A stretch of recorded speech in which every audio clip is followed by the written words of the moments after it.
ఎన్నికలైపోయాయి. దాదాపుగా 9 నెలలు కళ్ళు మూసుకొని కళ్ళు తెరిచేసరికి అప్పుడే 9 నెలలు గడిచిపోయింది. నిజంగా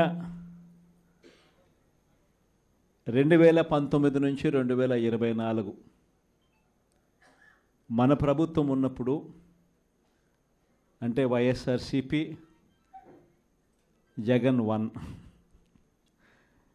పరిపాలన ఉన్నప్పుడు మనమంతా కూడా ఆ 5 ఏళ్ళు చరిత్రలో ఎప్పుడు చూడని విధంగా, ఇంతకుముందు ఎప్పుడైనా ఇది సాధ్యమేనా అని అనుకునే పరిస్థితి నుంచి కాదు, లేదు, ఇది సాధ్యం అవుతుంది అని చెప్పి చరిత్ర మార్చిన పాలన చూపించగలిగిన పాలన ఎక్కడైనా జరిగింది అని అంటే అది వైఎస్ఆర్ కాంగ్రెస్ పార్టీ పాలనలోనే మాత్రమే జరిగిందని చెప్తాను. ఈరోజు పరిస్థితి ఏమిటి అని చెప్పి ఒక్కసారి చూస్తే, నేను చెప్పిన ప్రతి అంశంలో కూడా ఒకవైపున సూపర్ 6 గాలికి ఎగిరిపోయింది, సూపర్ 7 గాలికి ఎగిరిపోయింది, ఎన్నికలప్పుడు చెప్పిన మేనిఫెస్టో చెత్తబుట్టలోకి వెళ్ళిపోయింది, ప్రజలకు ఇచ్చిన మాటలు మోసాలుగా తేలిపోయాయి. మరోవైపున వ్యవస్థలన్నీ కూడా, ఇప్పుడు నేను చెప్పిన వ్యవస్థలన్నీ కూడా, విద్య, వైద్యం, వ్యవసాయం, గవర్నెన్స్, అన్ని వ్యవస్థలు కూడా తిరోగమనంలో కనిపిస్తూ ఉన్నాయి. కేవలం ఒకే ఒక్క వ్యక్తి మారాడు, ముఖ్యమంత్రి. ఒకే ఒక పార్టీ మారింది, వైఎస్ఆర్సీపీ పక్కకు పోయి టీడీపీ వచ్చింది. తేడా అంతే. ప్రతి వ్యవస్థ తిరోగమనం, ప్రజలకు అంతవరకు అందుతూ ఉన్న ప్రతి పథకం రద్దు, వీళ్ళు చేస్తామన్న ప్రతి పథకము మోసం, అబద్ధం. కేవలం 9 నెలల కాలంలోనే ఇవన్నీ మన కళ్ళ ఎదుటే ఇవాళ కనిపిస్తూ ఉన్న పరిస్థితులు. నేను అందుకనే చెప్తా ఉన్నా, ఈరోజు ఓడిపోయినా కూడా చెప్తా ఉన్నా, మనకి ఇంతకుముందు 50% ఓటు షేర్ వచ్చింది. ఈ ఎన్నికలు అయిపోయేసరికి మన ఓటు షేర్ 40%. ఒక 10% ఓటు షేర్ మనకు రావాల్సింది రాకుండా పోయింది. కారణం, ఆ రోజు కేవలం మీ జగన్ అబద్ధాలు చెప్పలేకపోయాడు, అదొక్కటే కారణం. కానీ నేను చెప్తా ఉన్నా, మీ జగన్ అబద్ధాలు చెప్పలేకపోయాడు కాబట్టి అధికారానికి మనం దూరం అయ్యాం. కానీ అధికారానికి దూరం అయినా కూడా మీ జగన్ మీ గుండెల్లోనూ మీ మనసుల్లోనూ లీడర్ అంటే ఇలా ఉండాలి అని చెప్పి మాత్రం ముద్ర వేయగలిగాడు. కారణం ఏమిటంటే, రాజకీయాల్లో ఉన్నప్పుడు విలువలు ఉండాలి. రాజకీయాల్లో ఉన్నప్పుడు విశ్వసనీయత అన్న పదానికి అర్థం తెలియాలి. ఈ జగన్, మీ జగన్ మరో 30 సంవత్సరాలు రాజకీయాల్లోనే ఉంటాడు. ఈరోజు తెలుగుదేశం పార్టీ కార్యకర్తలు, తెలుగుదేశం పార్టీ నాయకులు ఏ ఒక్కరూ కూడా ఏ ఇంటికి వెళ్ళే పరిస్థితి లేదు. వీళ్ళు గన ఇళ్ళకు పోవడం మొదలు పెడితే, వీళ్ళు గన ప్రజల్లో తిరగడం మొదలు పెడితే ఏమవుతుంది? ఆ ఇంట్లో నుంచి ఆ చిన్నపిల్లలు మొదలు పెడతారు. ఏమంటారు? నా 15,000 ఏమైంది, నా 15,000 ఏమైంది, నా 15,000 ఏమైందని. ఆ ఇంటికి వెళ్ళినప్పుడు ఆ ఇంట్లో ఆ చిన్నపిల్లల తల్లులు, ఆ పిన్నమ్మలు అడుగుతారు, ఏమని? నా 18,000 ఏమైంది, నా 18,000 ఏమైంది, నా 18,000 ఏమైందని. ఆ ఇళ్ళకు పోతే ఆ అమ్మలు, ఆ పిన్నమ్మల అత్తలు, వాళ్ళ అమ్మలు వాళ్ళేమడుగుతారు? మాకు 50 ఏళ్ళ వయసు వచ్చింది, మాకు 50 ఏళ్ళ వయసు వస్తూనే మీరేమన్నారు? మా 48,000 ఏమైంది, మా 48,000 ఏమైంది, మా 48,000 ఏమైంది అని అడుగుతారు. ఆ ఇళ్ళకు పోయినప్పుడు ఆ రైతులు ఏమడుగుతారు? మా 20,000 ఏమైంది, మా 20,000 ఏమైంది, మా 20,000 ఏమైంది అని అడుగుతారు. ఆ ఇళ్ళల్లో నుంచి ఆ 20 ఏళ్ళ పిల్లాడు, ఆ పిల్లాడు ఉద్యోగం వెతుకుతా ఉన్న 20 ఏళ్ళ పిల్లాడు ఏమంటాడు? నా 36,000 ఏమైంది, నా 36,000 ఏమైంది, నా 36,000 ఏమైంది అని. ఇలా చంద్రబాబు నాయుడు గారిని ఆయన కూటమిని, ఆయన నాయకులను, ఆయన కార్యకర్తలను ఏ ఒక్కరూ కూడా ఇళ్ళకు వెళ్ళి, గ్రామాలకు వెళ్ళి, ఇళ్ళకు వెళ్ళి ఎవరిని కూడా వీళ్ళు కనీసం పలకరించే పరిస్థితి కూడా లేదు. పలకరిస్తే వీళ్ళే అన్నారు, మేము సూపర్ 6 ఇవ్వలేకపోతే, సూపర్ 7 ఇవ్వలేకపోతే ఏమన్నారు? కాలర్ పట్టుకోమని మీరే అడిగారు కదయ్యా, మీరే చెప్పారు కదయ్యా. చెప్పడమే కాకుండా బాండ్లు కూడా ఇచ్చారు. ఇదిగో బాండు, రాసుకో బాండు, ఇదిగో మీ దగ్గర పెట్టుకోండి అని బాండ్లు కూడా ఇచ్చినారు. బాబు షూరిటీ, భవిష్యత్ గ్యారంటీ అని కూడా బాండ్ ఇచ్చినారు. మరి ఈరోజు ఏంది? బాబు షూరిటీ, మోసం గ్యారంటీ అని చెప్పి రుజువైంది అని ఈరోజు కాలర్ పట్టుకునే పరిస్థితిలోకి ప్రజలు ఇప్పుడే ప్రశ్నించడం మొదలుపెట్టారు. ఈ ప్రశ్నించే పరిస్థితి నుంచి ఇక నెక్స్ట్ కాలర్ పట్టుకునే పరిస్థితిలోకి పోవడం అన్నది ఇక త్వరలోనే జరగబోయే కార్యక్రమం. నేను ఇవాళ మీ అందరికీ కూడా ఈ విషయాలన్నీ ఎందుకు చెప్తున్నానంటే, అన్ని రకాలుగా ఈ ప్రభుత్వం ఫెయిల్ అయిపోయింది. ఈరోజు ఈ ప్రభుత్వంలో జరుగుతూ ఉన్నది ఏమిటి అని అంటే, స్కాములు తప్ప ఇంకా ఏమీ జరగడంలో. ఈరోజు రాష్ట్రంలో ఒక ముఖ్యమంత్రిగా ఒక పాలన సాగించేటప్పుడు, ఒక పార్టీ అధికారంలో ఉండి పాలన సాగించేటప్పుడు ప్రతి పార్టీకి కానీ, లేకపోతే ప్రతి ముఖ్యమంత్రికి కానీ, ఆ ప్రతి నాయకుడికి కానీ, ఆ పార్టీకి సంబంధించిన ప్రతి నాయకుడికి కానీ ఏమనిపించాలి? అదిగో మా నాయకుడు, కాలర్ ఎగరేసుకొని చెప్తున్నాం, పలానా వాడు మా నాయకుడు అని చెప్పుకునే పరిస్థితి ఉండాలని ప్రతి నాయకుడు అనుకుంటాడు. ఈరోజు పరిస్థితి ఏమిటి? ఎందుకు వీళ్ళంతా అధికారంలో ఉన్నారు అని అంటే వీళ్ళకే తెలియదు ఎందుకు అధికారంలో ఉన్నారని.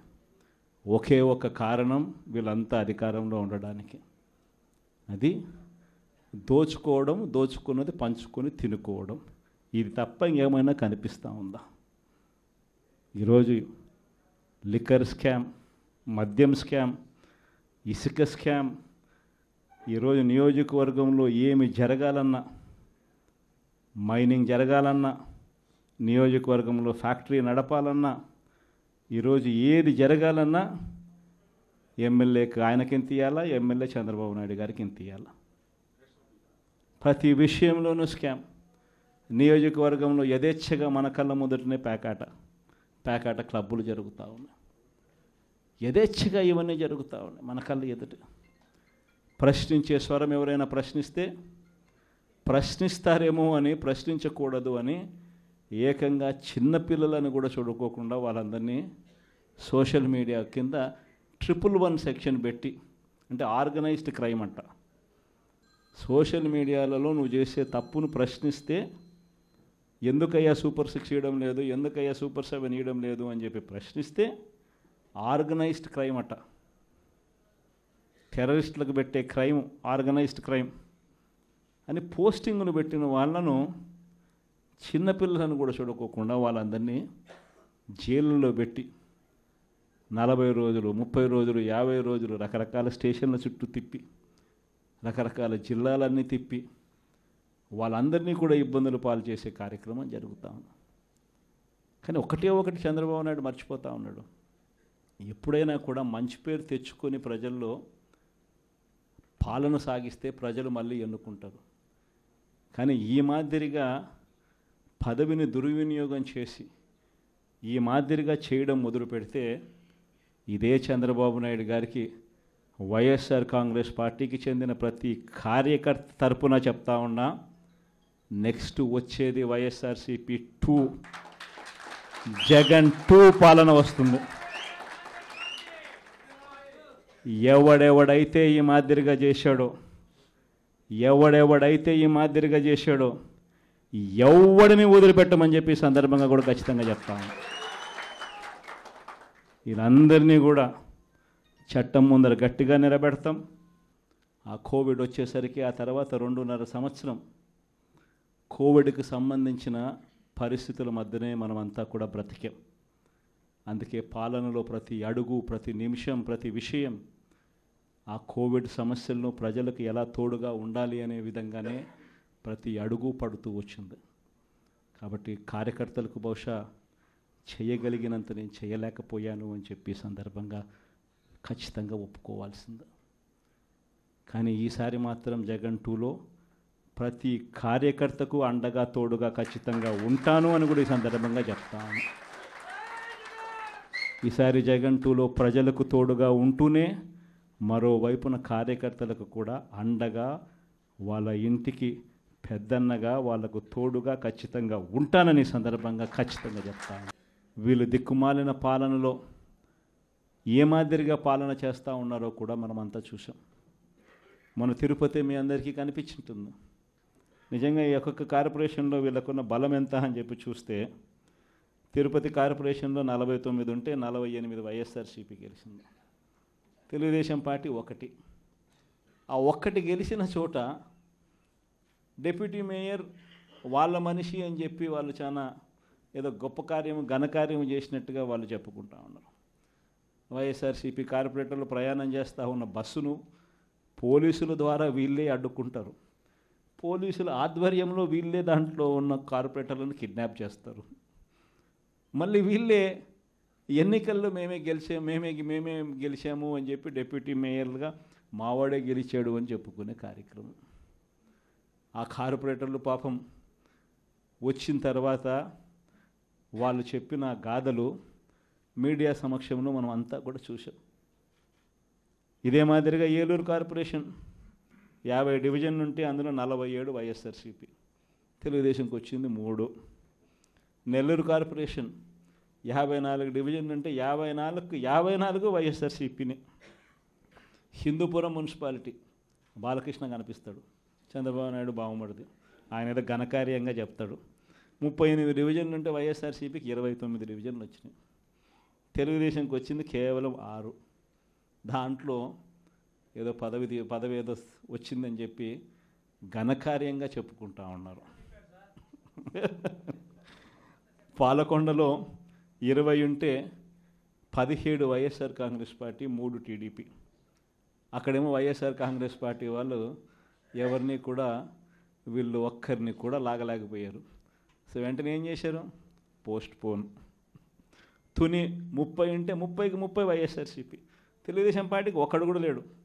ఆడ కూడా ఉద్రిక్తత పరిస్థితుల మధ్య ఎలక్షన్ పోస్ట్ పోన్ అంట. పిడుగురాళ్ళ మున్సిపాలిటీ 33కి 33 వైఎస్ఆర్సీపీని, ఈడ కూడా election post phone. Nuzvid municipality 32 ఉంటే 25 వైఎస్ఆర్సీపీ, 7 టీడీపీ. బుచ్చిరెడ్డిపాలెం 20 ఉంటే వైఎస్ఆర్సీపీకి 18, టీడీపీకి 2. నందిగా మున్సిపాలిటీ 20 ఉంటే వైఎస్ఆర్సీపీకి 13, టీడీపీకి 6. చివరికి గుంటూరులో కూడా 57లో 46 వైఎస్ఆర్సీపీ, టీడీపీకి 9, కూటమికి 2. దీంట్లో కూడా అవిశ్వాసం పెడతారంట, మేయర్ని దింపేస్తారంట, ఫలానోడు ఇంకొకడు అని చెప్పి మేయర్ పేరు కూడా అనౌన్స్ చేస్తున్నారు. నిజంగా ప్రజాస్వామ్యం అనేది ఎక్కడుంది అని అడుగుతా ఉన్నా. ఇదే మీ అందరికీ గుర్తుందా? ఇవన్నీ ఎలక్షన్లన్నీ ఇవన్నీ లోకల్ బాడీ ఎలక్షన్స్ మన ప్రభుత్వం ఏర్పడ్డాక 3 సంవత్సరాల తర్వాత జరిగింది. అంటే కోవిడ్ నుంచి బయటపడిన తర్వాత ఎన్నికలు జరిగాయి. ప్రజలు అటువంటి ఎన్నికల్లో వైఎస్ఆర్ కాంగ్రెస్ పార్టీకి ఇలాంటి నెంబర్లతో ప్రజలు పట్టం కట్టారు. అంత బాగా పరిపాలన చేశాము అని చెప్పి ప్రజలు పట్టం కట్టారు. ఈరోజు మీరు చేస్తూ ఉన్న ఈ తప్పుడు సాంప్రదాయం ఎంత దారుణమైన తప్పుడు సాంప్రదాయం అంటే, రేపొద్దున ఎవడన్నా ఎన్నిక కాండి ప్రభుత్వంలో ఉన్న వాళ్ళు రేపొద్దున ఇదే పద్ధతిలో పోలీసులు పెడతారు, కిడ్నాపులు, ఇదే పరిస్థితులు ఎత్తుకొని పోవడాలు, ఇదే పరిస్థితిలో ఎవడన్నా ఏమన్నా గెలుసు, ఏమన్నా జరుగు, ఏమన్నా అయ్యి లాస్ట్కి ఏమో చైర్మన్లు ఏమో అధికారంలో ఉన్న పార్టీ వాళ్ళు చైర్మన్లు. ఇదే ప్రజాస్వామ్యం, ఇదే మనకు కావాల్సిన ప్రజాస్వామ్యం. అందరూ కూడా ఆలోచన చేయాలి.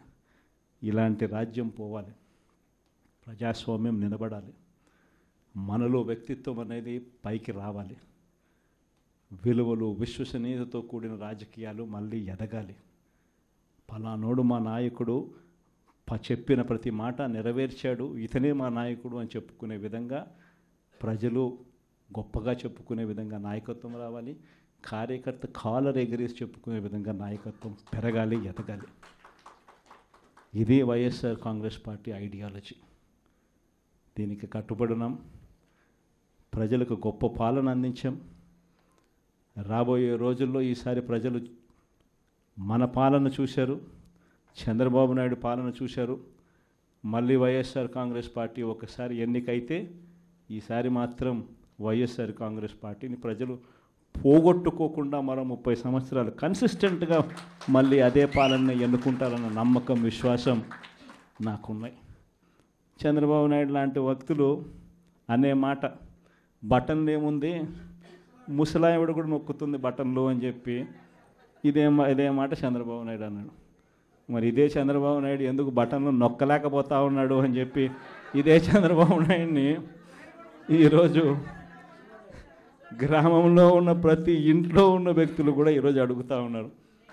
మరి ఈరోజు ఏమంటా ఉన్నాడు, ఎంత మొహమాటం లేకుండా, ఎంత నిస్సిగ్గుగా ఏమంటా ఉన్నాడు, రహస్యం ఏదైనా ఉంటే చెవిలో చెప్పు అంటాడు.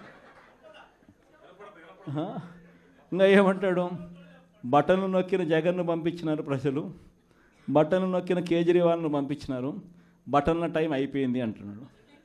అంటే మొహమాటం లేకుండా నిస్సిగ్గుగా ఇంత దారుణంగా అబద్ధాలు చెప్పి మోసం చేసి అధికారంలోకి వచ్చిన వ్యక్తిని, ఈ వ్యక్తిని చీటర్ అంటామా, 420 కేసు పెట్టాల్సిన కేసు కాదా ఇది అని చెప్పి అడుగుతా ఉన్నా. మేము అందరం కలిసికట్టుగా ఈ ప్రభుత్వాన్ని గట్టిగా బంగాళాఖాతంలో కలిపే పరిస్థితిలోకి తీసుకొని పోవాలి.